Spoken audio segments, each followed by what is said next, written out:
Okay, good afternoon, everyone. It's the budget workshop, Wednesday, August 23rd, 2023 at 4 o'clock. Like to call the meeting to order. City Clerk, will you call the roll, please? Mayor Rostick, Present. Vice Mayor Kerr, Here. Commissioner Taglerini, Here. Commissioner McGeehan, Here. Commissioner Brooks, here, all are present. Thank you kindly. Now it's time for public comment for anything that's not on the current agenda. It looks like we have no one going to come up, so we'll carry on. First item up then is discussion items, draft of the FY 2024 operating and capital budget, 8/23/23 budget workshop. Good afternoon, Mayor, Commission, Robin Gomez, City Manager, and here with me to go over the final, our draft and our final of a series of workshops. We also have Andrew Laughlin, our Finance Director, City Treasurer, and we'll go over the majority of the document that is attached. As I stated, this is the final of, since April, when we started, April, May, workshops to go over our fiscal 24 operating and capital budget. Please, at any time, please provide any questions or anything that you need any more explanation. Most of our department heads are here as well to answer any specific questions, but you will notice in this draft, it has a little bit more, a lot more of the detail, including narratives for certain areas, including just an introductory letter or memo, exactly what we're, not exactly, but in summary as to what we're looking to do over the next year, a little bit of what the market conditions are, a few of the changes from the current to the next, but mainly overall, as our budget is over 47 million for next year, nearly half of our total budget is really in our capital projects, from road projects to the building of a parking garage, a public works building, refurbishing of the beach growings, and then other projects such as dredging John's Pass, which is not a capital project. We're simply removing sand, to a new bathroom building at Archibald Park. There's minimal new equipment, minimal new addition of personnel. We're actually adding three new firefighter paramedics to comply with one of the NFPA recent standards that we discussed with each of you. So really no significant change other than, well, those are somewhat significant because any type of capital projects are both time consuming, multi-year projects, and of course at significant expenses to the organization. Our funding is similar to prior years, although this, as of now for next year, we did not receive an additional distribution from or appropriation from the state legislature that was vetoed, similar to some of our neighboring, at least one of our neighboring cities.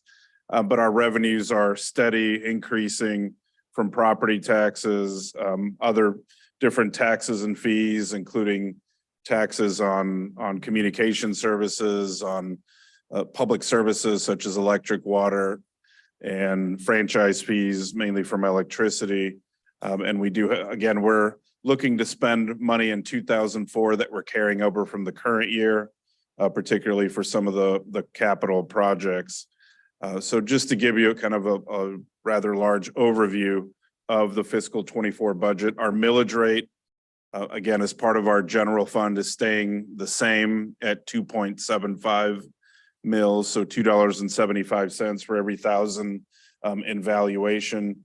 And that's our fourth consecutive year of the same millage rate. And some of the specifics regarding are in some of the first few pages, and I'm just going to go through some of those. There's narratives for each of the funds from both our general and our business and enterprise and our one utility fund.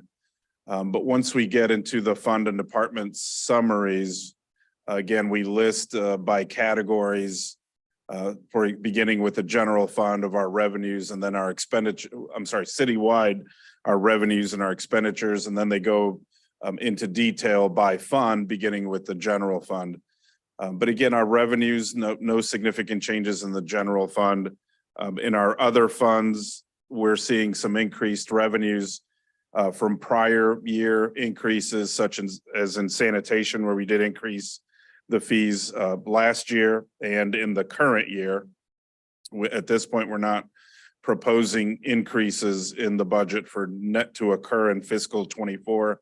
But again, on page of the packet, page 18, excuse me, is the listing of all the revenues by fund. Again, as I mentioned, a little over 47 million for the city's total fiscal 24 budget, and those are the revenues for each one of the funds.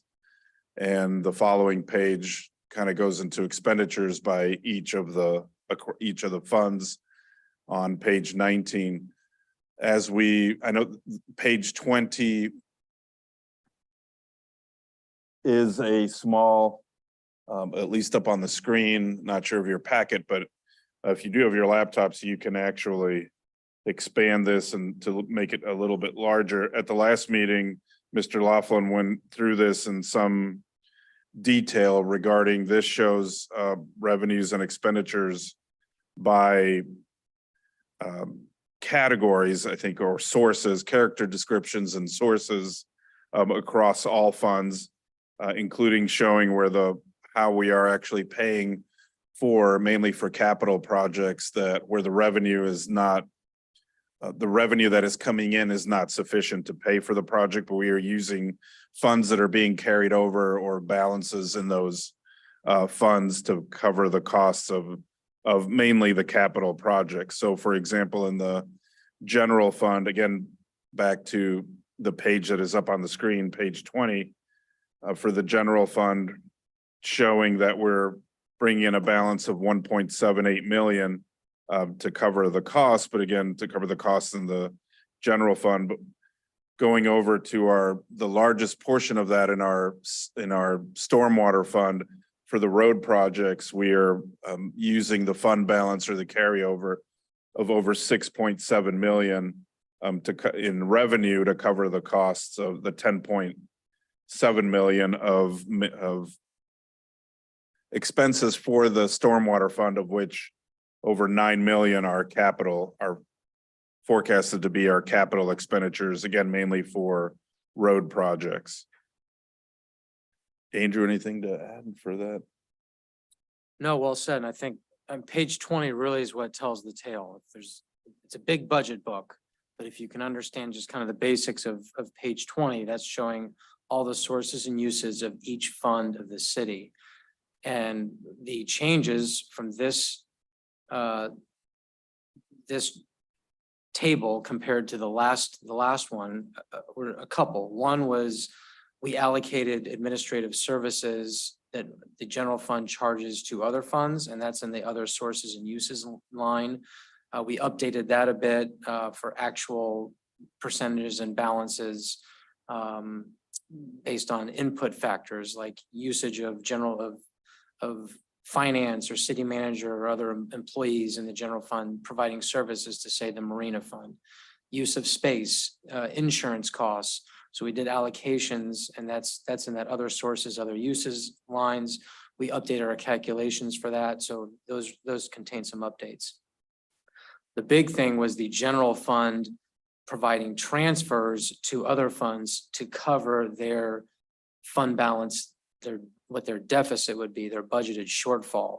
So a couple of the biggest shortfalls that we see are in the Archibald Park Fund.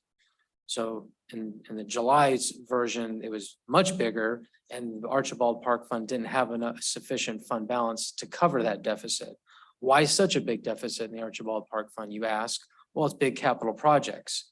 So you see 4.835 million of capital projects in the Archibald Fund. The biggest one is the beach renourishment project, some of which is grant funded, and that's the intergovernmental revenue you see for 1.75 million. And then others, so some is grant funded, others not, and that's why we need assistance from the general fund to help fulfill that deficit from the Archibald Park Fund. So that's an example just for Archibald Park. You see the local option sales tax fund also has a pretty large deficit that it's going to absorb because we did have some good accumulation of fund balance in the local option sales tax fund. And this is just in a more aggressive year with capital outlay projects totaling 2.78 million compared to revenues of 746,000. And then we also mentioned the stormwater fund, again, not to belabor it, but we had still unspent debt proceeds of almost $6 million from that 2019 issuance to cover the Area 3, Area 5 projects that will anticipate spending out in fiscal year 2024. So we've got that cash available, and that's why we have such a large fund balance net position carryover for 6.7 million. So the big difference is we then had the general fund making transfers out to a couple of the other funds that needed that assistance based on just a capital intensive budget for those particular funds. Archibald Park Fund being the biggest one. So if you did, and again, we have now an impact fee fund, and that's new this year. So we have $125,000 budgeted for those impact fee collections. And we haven't yet, I think what we're trying to do is accumulate those balances, and then we can start determining which projects make sense for expansion type projects that are permissible for impact fee, to spend on impact fee proceeds that we can then, if we want to spend that in fiscal year 2024, we can just present a budget amendment to you in 24 if there's any sort of projects, initiatives that we want to spend impact fee dollars on. We didn't budget anything yet for 2024. We're just letting the revenues accumulate. And then the parking fund, if we recall, we have a big capital outlay for a little over $3 million. That's gonna be that parking garage that we're endeavoring to construct, that the parking fund is gonna absorb all of that. And in doing so, there's not gonna be a transfer of leftover from the parking fund to the general fund, because we're holding those funds from all the parking revenues that fund will receive to help self-fund the construction, engineering and construction of that parking garage, which is great because now we don't have to issue debt in order to build a parking garage. It's basically going to be self-funded by the parking fund. So I know a lot to take in. We've covered a lot of it in the previous budget meetings, but I do love that page 20 because it just gives a good overall depiction by fund of all the sources and the uses. And so if there's any number in here that you say, hey, what does that do? We can go right to the detail from the budget book and present that to you all. And as Robin mentioned, we were sticking with the 2.75 mils for the millage rate. So the anticipated ad valorem tax revenue is reflects that budget revenue for under 2.75 mils. And then we increased the cost of living from 5% to 6% based on your recommendation from the last budget meeting. And that did have a small impact on the personnel services line in the budget for the applicable funds. But under that, not much has changed from July. And I know we've went over a lot of it, but just want to make sure you all have a good understanding of page 20. And if you don't, please feel free to ask questions. And then page 21 shows the sort of the revenue side to that. So the very next page, it looks like a very similar table, but it's simply showing just all of the revenues and starting with again for each fund. Yeah, so that one's page 21 is by function. One's by character and one's by function.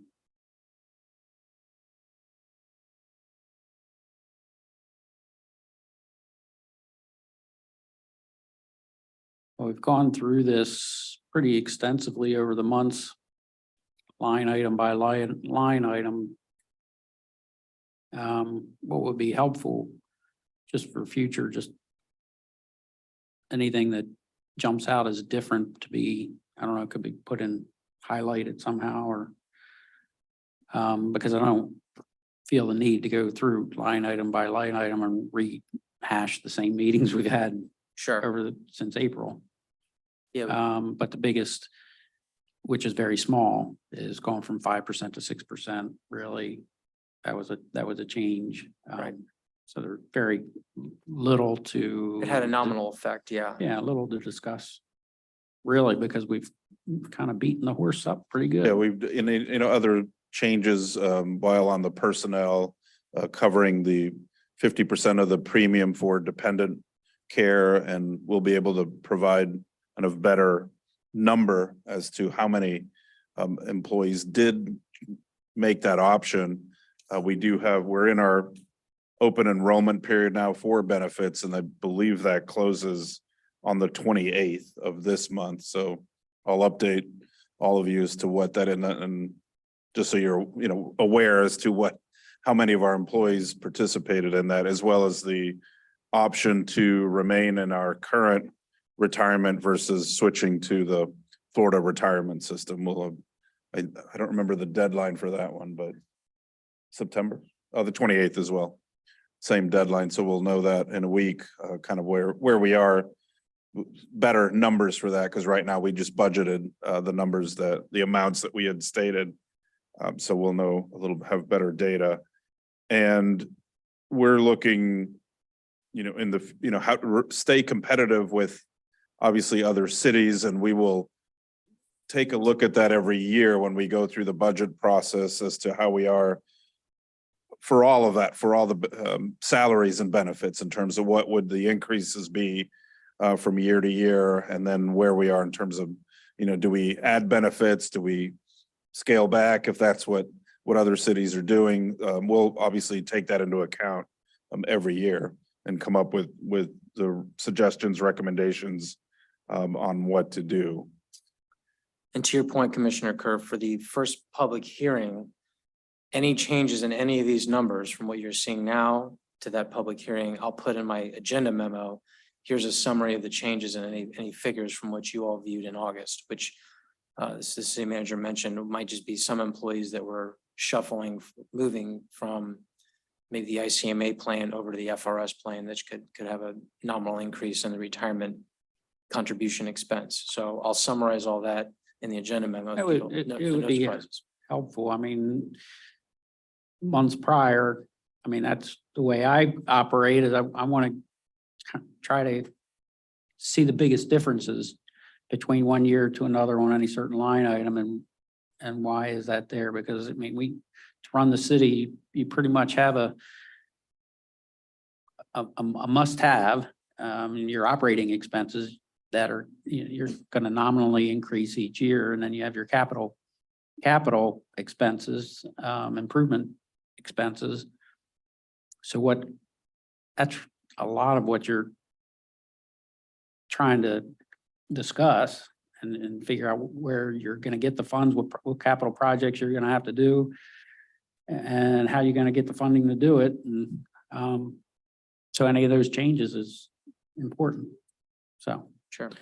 When high level, at the fund level, in the front of the book, there is some discussion. The fund level, here's your budgetary highlights for fiscal year 2024. Like going to the Archibald Park Fund, here's the, some of the major capital initiatives, that kind of thing. So there's some narrative discussion on that in the front of the book. Yeah, no, I agree. Appreciate that. That's just a 85-page document, 86-page document. It seems daunting, I know. It is. I feel sorry for the poor person that had put it together. Yes. Good And work. please take some time to read, and if you have any questions, obviously now or anytime after. But as Mr. Laughlin said, the narrative in the front provides a little bit of the highlights, particularly for each fund. I think except for the sanitation fund, but after you kind of read the manager's statement and then a little bit about the city, we do go in, particularly in the general fund, to explain kind of what exactly that is, where the revenue comes from, what are we spending it on, and then a few of the highlights that have already been discussed.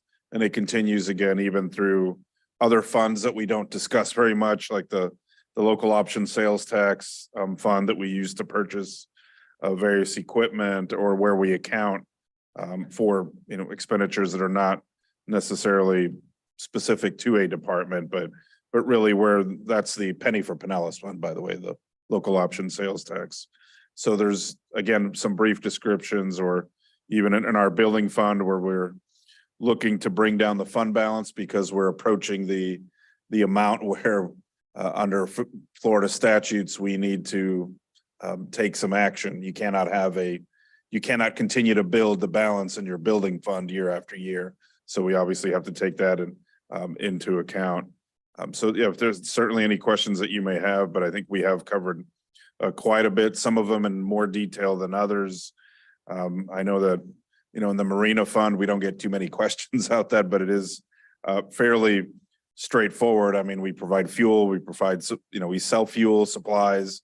Of course, there's maintenance in addition to personnel, there's maintenance costs out there, every now and then a capital expenditure for certain repairs, but it's a pretty simple and straightforward. And as a business enterprise, similar to parking, it does generate but considerable, you know, it generates revenue or a profit from year to year.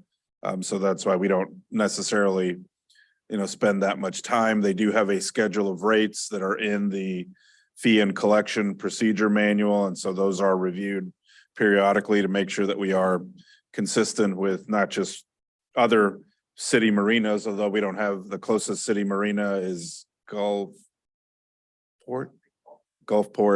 but also with private marinas. So a little bit, you know, difficult to compare since our neighboring cities don't have their own marina, don't have their own marina. So again, why we spend a little bit more time on certain aspects of the budget versus others. Some are fairly self-explanatory. For parking, again, it just continues to grow, and you know, we're still benefiting from an increased number of visitors to the city, as evidenced by the data that we receive, not just from the tourism visiting agencies like Visit Florida or Visit St. Pete Clearwater, but even our own data from our parking shows that the more revenue than we had, more cars, the number of time that they are paying to park continues to grow, which is interesting in its own, but clearly an indicator that we're just having more people visiting, or maybe just coming here and paying to park. But I'm going to infer that they're coming here to visit either obviously the sand or the village and the boardwalk, or all three. So the, you know, just positive trends that we continue to see. And in our utility funds for sanitation and stormwater, the sanitation fund has improved with the rate increase that was adopted last fiscal year. And stormwater, again, is where we typically account for all of our road projects, or the majority of our road projects. So yeah, there's a section for the budgetary highlights on page in the, well, didn't find the page, but section on budgetary highlights at the end of where, right here, where the page 13 of the document, excuse me. So that lists just, again, what Andrew had mentioned, is some of the brief highlights that break down some more details of the budget.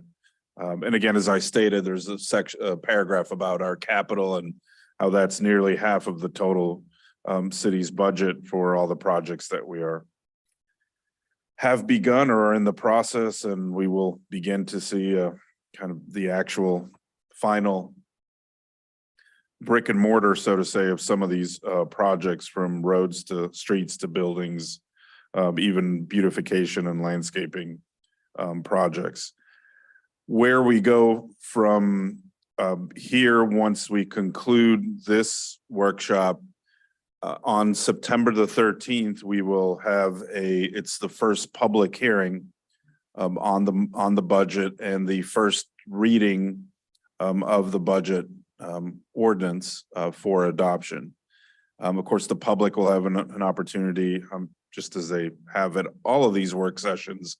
That meeting on the 13th of September will begin at 5:45 p.m. and that's to adopt the millage rate, as well as the first reading of the ordinance after the public hearing. And then on September the 27th, the second reading, both of the millage and the adopting the fiscal year 24 budget. And then on the 30th, we have a nice New Year's Eve function, and we start the new year October 1 of 23 for fiscal year 24. But those are the final two meetings, or also options to review, modify, change any component of our budget. Again, for fiscal 24.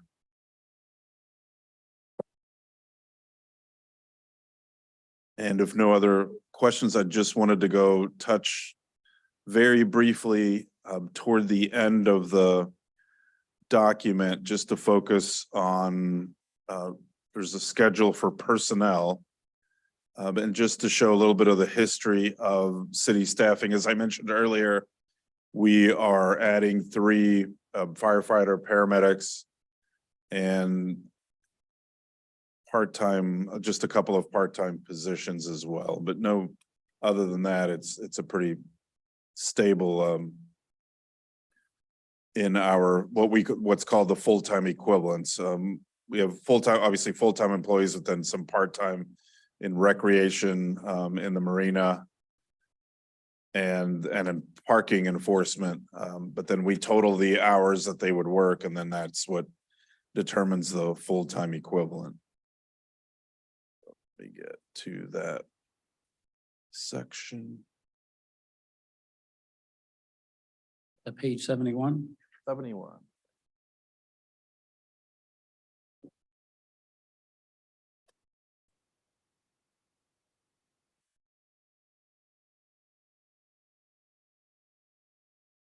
The chart on page 71 in the packet, excuse me. And again, showing the history of the full-time equivalents by either function, fund, or by department. Again, we don't have an Archibald Park department, but we still account for several positions in that are funded through the Archibald Park Fund. And they're kind of 2 employees in Public Works, 2 employees in Recreation that are mainly doing the beautification, maintenance, grounds, maintenance improvement type work. But you can see from the current year of 80.81 full-time equivalents to 83.56 proposed for next year, with the 3 additional in fire, a part-time between recreation and parking enforcement. So that's just to show the increase. And over the last 7 fiscal years, where we have gone about 32% increase, 8 total fiscal years, including next year. We did for the current last year, for the current year's budget, we did move the IT position from the IT department into into the city manager's office, and that remains. And the HR functions, it still shows partial hours funded, but most of those the work in HR has been also transferred into my office for currently, but also continuing into next fiscal year. And you can then, in that same sheet, that same table showing the personnel costs and the increases over the same 8 fiscal years. And again, a lot of these bound certainly by the increase in personnel, but also just general wage increases, as well as increases in some of the benefits. But pretty much the wages and the benefits over the years, including just increases that we set for minimum wages. For example, when we set the minimum wage for recreation employees at $15 and $18 for sanitation workers. So those, again, to explain the increases over the years. And proceeding through the next couple of pages then show the funded positions, again, by department or fund. And again, this just show for what they are for next year. But including the actual job title for all of the positions that we fill with personnel for next year.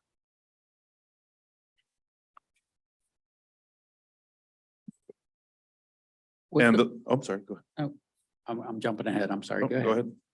ahead. Was there talk about moving the capital improvement for Bay Point?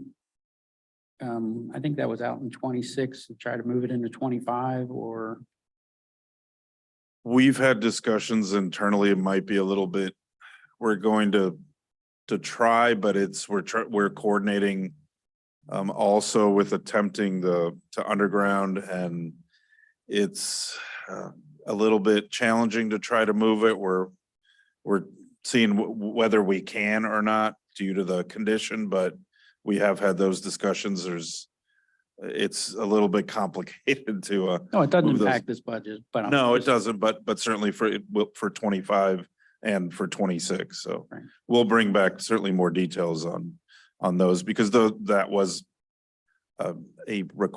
I've heard that from several residents, so it's been a request. And we are reviewing and determining how if we're able to do that. It's all part of a 10-year. Oh, go ahead, Meg. Hello. So we're coordinating all of our projects with Pinellas County so that they're Excellent. able to also do their utilities at the same time. And Pinellas County's budgeting works way different than ours. So their FY 24 budget is already established and they're already almost working on their 25. So I've been working with Pinellas County, and in order to do Bay Point, and Area 9 is what that is, it has to be at that time frame in order for Pinellas County to fund their utilities at the same time. Otherwise, we'll be doing our roadway project, and then a year down the road, they're replacing a water main and cutting our road they have in every other section of the city. So coordinating with Pinellas County along with the undergrounding is how I'm trying to get our CIP to line up. And I think we're pretty close, but I'm not sure we can move that one forward. I can check on it. But that's what I think. I even had it earlier and he told me that they can't fund it in their budget. So I had to move it back. Oh, that's most important. So.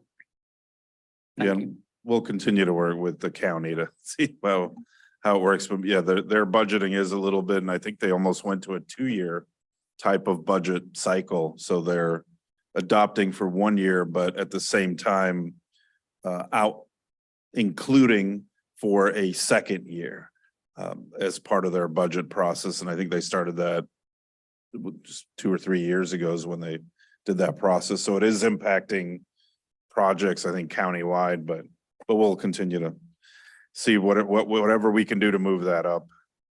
Makes perfect sense. Thank you. Yeah, and I was going to add the last pages in the document, again, with the listing of all the capital projects. And again, we've reviewed those as well. But just keep in mind, this is the plan of what we're going to work, but doesn't always work out in the fiscal year that we plan on. And if that's the case, again, we roll it over. But again, there is a prioritizing to get these projects completed. And so that's what, we're working on to do and ensure that they get completed. Obviously within our budget is the priority within time, but I think more importantly that they are within the set budget and we don't exceed the budget by at all, if obviously at all costs, so to say, but to make sure that they are within our budget. So that's pretty much the presentation for our fiscal 24 budget. Again, not to go into great detail, but again, any questions, please let us know. And again, we'll continue to, it's a living document as we go throughout the year. We do amend the budget at least 2 times a year. I think we're 3 times a year because we will bring you back a fiscal year 23 year end budget amendment as is needed, probably in, not sure if the October or November meeting, but probably the November regular meeting In November, yeah. for fiscal year 23. But certainly, again, looking forward to another year. Certainly do appreciate all the departments and all their input and getting all of this obviously put together, and Andrew and his staff are compiling the document, getting it to a final draft status, essentially is where we are. And then again, to reiterate, the public hearing and first reading of the ordinances Wednesday, September the 13th. And then the second one on Wednesday, September the 27th.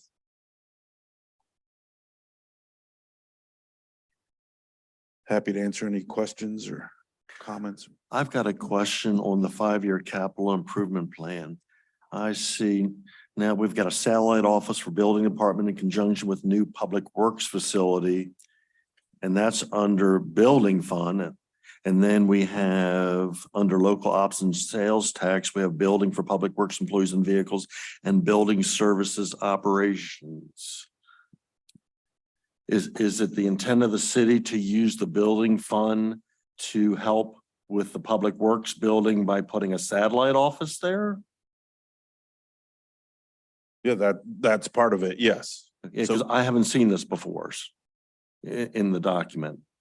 I think that's what we discussed when we brought up the capital projects, and in the prior document that we had discussed a satellite office for the building department.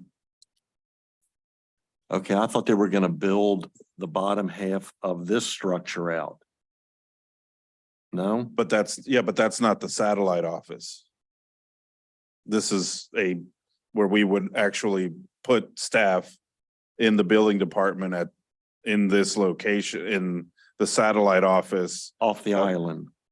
No, I think it's going to be probably where the marina is, where currently the public works houses their equipment. That's where we were planning to put a structure, a public works building to house all of the equipment. And in there would be an office for a building staff, a building person.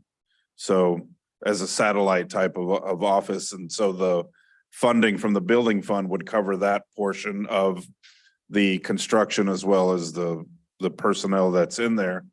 Pretty much just moving somebody from here over there. And then downstairs will be filled in also for just mainly some storage, but also how kind of a little bit more of a little larger area, obviously for the public to be able to come in, and when we have the open hours, that might have a little larger area and opening to utilize. And then also for the code enforcement part to provide some more space for them. Both, well, I said the code enforcement, but also the building code compliance. We currently have one. We're in the process of hiring a second one that was budgeted in the current year. So they would go downstairs, but just to have another location for the building staff to be able to work out of as well. Okay, thank you. I appreciate the budgetary highlights section on page 13.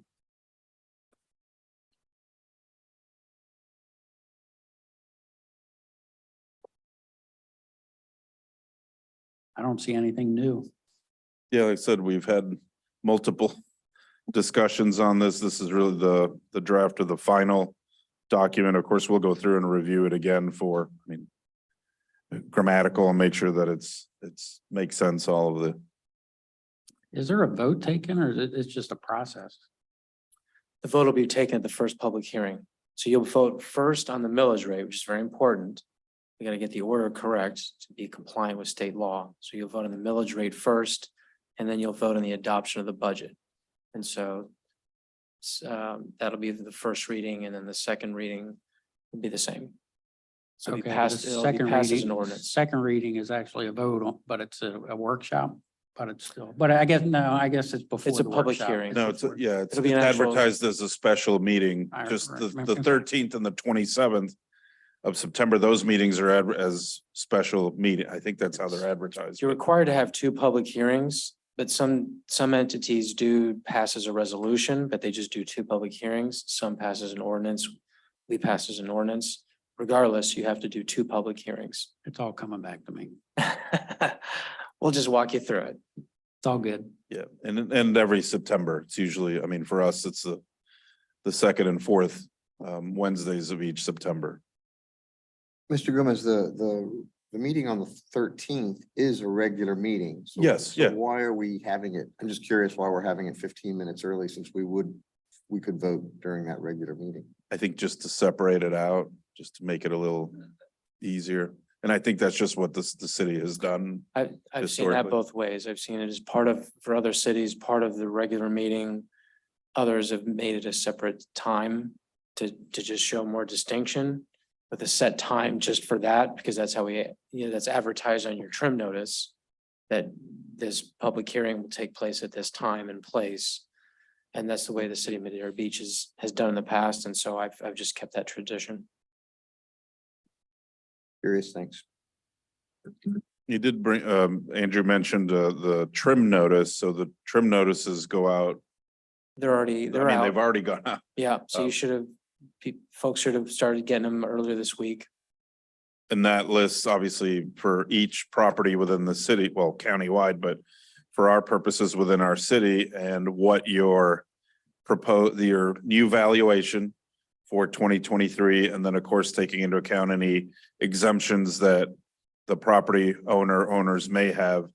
And then the taxing authorities, from the county, the school board, all the smaller taxing authorities, PSTA, et cetera, what their millage rates are proposed. And that notice, the trim notice or truth in millage notice also includes on the backside the schedule, the locations, the dates, the times of the public hearings to adopt the millage rates or the tax rates for all of the taxing authorities. And I haven't looked at it, but it usually unfortunately, one or two dates tend to overlap because there essentially are 7 taxing authorities on the bill. So, and to try to schedule them out and to have first and second readings. But I think ours are not on the same. We just can't, Evenings. we can't overlap with the board or the school district. Right, so the school district, the board, your municipalities are usually on separate dates, so that's good that if anyone is interested in attending any of those public hearings, they're physically able to, or to watch them either on television or via streaming. And I think we don't remember if we put out a formal notice, and if not, we will, but the audio was repaired on our channel, so hopefully those that are watching or would watch this or can watch any of our meetings now, the audio is working on the Spectrum channel 640 to watch our meetings here in Madeira Beach.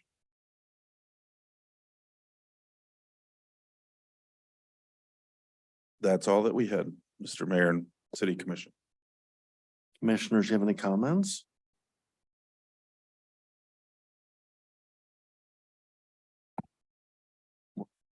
No comments. I guess we can adjourn this budget hearing or workshap at Thank this you. time. Thanks.